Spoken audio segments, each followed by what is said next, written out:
बंधन भाग 32।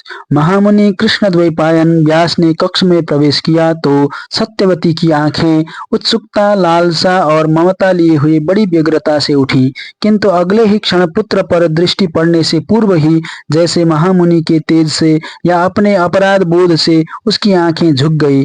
यह सत्यवती का वह पुत्र था जिसे वह उत्पन्न होते ही पिता की गोद में फेंक आई थी। उसे सत्यवती ने जन्म अवश्य दिया था, किंतु माता बनकर उसके पालन पोषण। वेदव्यास ने अपने कमंडल से जल लेकर छिड़का, राजमाता तुम्हारा कल्याण हो। सत्यवती द्वंद्व में बंधी खड़ी थी। वह आगे बढ़कर पुत्र के समान महामुनि को अपने अंक में भर ले या महामुनि का सम्मान देते हुए उन्हें प्रणाम करे। उसने दृष्टि उठाकर देखा, श्याम वर्ण का शीत घाम में तपा हुआ एक लंबा शरीर उसके सम्मुख खड़ा था। जटाएं पिंगल वर्ण की, दाढ़ी मूछ लंबी, कहीं कहीं केसों में सफेदी, वल्कल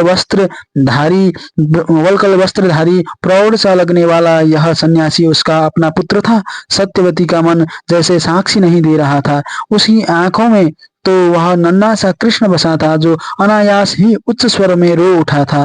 लेकिन अब तक वह सुनती आई थी कि पराशर पुत्र महामुनि हो गया है और यही वह महामुनि है, तो यही उसका पुत्र भी होगा। और सहसा उस जटाजुट वाली मुखाकृति में से बहुत कुछ जैसे कट छट गया, कुछ पिघल गया, कुछ विलीन हो गया। सत्यवती को लगा और कुछ वही हो या न हो, किंतु ये आंखें और अधर उसी के कृष्ण द्वैपायन के ही थे। बड़ी बड़ी सोई सोई सी आंखें, ओम का उच्चारण करते से अधर।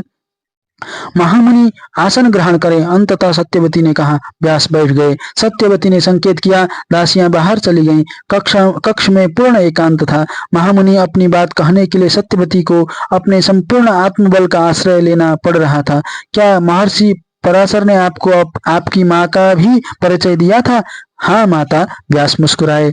समाज नहीं जानता, किंतु मैं जानता हूँ कि मेरी माता आप हैं, इसलिए आपका संदेश मिलते ही तत्काल चला आया। पिता का विचार था कि इस तथ्य के प्रचार से आपका अलाभ होगा, इसलिए इस तथ्य को यथासंभव गोपन रखा गया है। तो वत्स, फिर मुझे माँ के समान प्यार भी कर लेने दो। सत्यवती ने पास आकर व्यास का मुख अपनी हथेलियों में लिया, उनकी आंखों में देखा, उनकी जटाओं पर हाथ फेरा और उन्हें वक्ष से लगा लिया। कितना समय बीत गया था इस पुत्र को अंक में भरे हुए। इस बीच उसके केश शुष्क और रुखड़े हो गए थे। उसकी त्वचा चिक्कड़ नहीं रह गई थी। माथे पर चिंतन और चिंता की कितनी ही लकीरें खींच गई थी। तापस, सत्यवती ने जैसे मन ही मन पराशर को संबोधित किया। कैसे पाला है तुमने मेरा यह पुत्र? चित्रांगद और विचित्र वीर अब रहे नहीं। नहीं तो तुम्हें मैं दिखाती कैसे थे उनके केस, कैसी थी उनकी त्वचा और कैसा था उनका वर्ण। देखने से ही राजकुमार लगते थे, पर तुम्हें उनसे क्या, वे तुम्हारे पुत्र नहीं थे। पर मेरे तो ये तीनों ही पुत्र हैं। पुत्र, पिता ने तुम्हें क्या बहुत कठोरता से पाला था? व्यास हंसे। माँ कोमल रहकर तपस्या नहीं होती। तुमने कभी मुझे भी स्मरण किया पुत्र? शैशव में बहुत याद करता था माँ, जब दूसरे बालकों को अपनी माताओं के साथ देखता था। फिर माता प्रकृति को पहचानने लगा। ठीक पराशर वाली बातें सत्यवती ने सोचा। और उसके पश्चात माता सरस्वती से परिचय हो गया।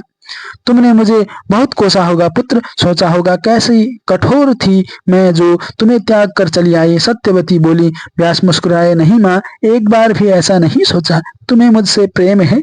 पुत्र अपनी माँ से प्रेम नहीं करेगा क्या? तो फिर मैंने जो तुम्हें वंचित किया उसके लिए तुमने मुझे भला बुरा क्यों नहीं कहा?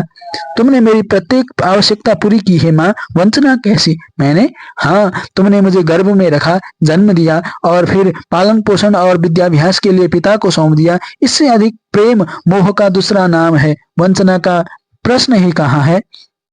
सत्यवती की आंखों में आंसू आ गए। अब यह सत्यवती की आंखों में आंसू आ गए। यह सब तुम्हारे पिता के विचार हैं या तुम स्वयं भी ऐसा ही सोचते हो? पिता ने मुझे यह सिखाया है और मेरे अनुभवों ने उसे पुष्ट किया है।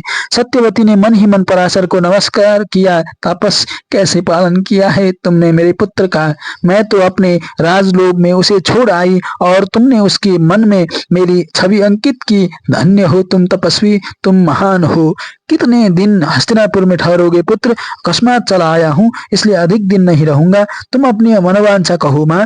व्यास का स्वर बहुत शांत था। सन्यासी को वैसे भी सांसारिक भोग के स्थानों से दूर ही रहना चाहिए और राजप्रासाद तो भोग के केंद्र है माँ। यहाँ में स्थान मेरे लिए नहीं है, यह स्थान मेरे लिए नहीं है और मैं ऐसे स्थानों के लिए नहीं हूँ। बहुत प्रयत्न करने पर भी सत्यवती अपने मन में उठती पराशर के प्रति परिवाद की भावना का दमन नहीं कर पाई। ऐसे पाला है तुमने मेरे पुत्र को कि वह मेरे योग्य न रहे और मैं उसके योग्य न रहूं। राजप्रासाद में क्या दोष है पुत्र? दोष तो किसी भी वस्तु अथवा स्थान में नहीं है माँ। वेदव्यास उस प्रश्न से तनिक भी विचलित नहीं हुए थे, किंतु प्रत्येक वस्तु और स्थान का अपना गुण होता है। राज वैभव रजोगुणी भोग का प्रतीक है, उसके सामीप्य से मनुष्य का मस्तिष्क रजोगुणी हो जाता है। मेरे जीवन का, मेरी साधना और तपस्या का लक्ष्य रजोगुण नहीं है माँ।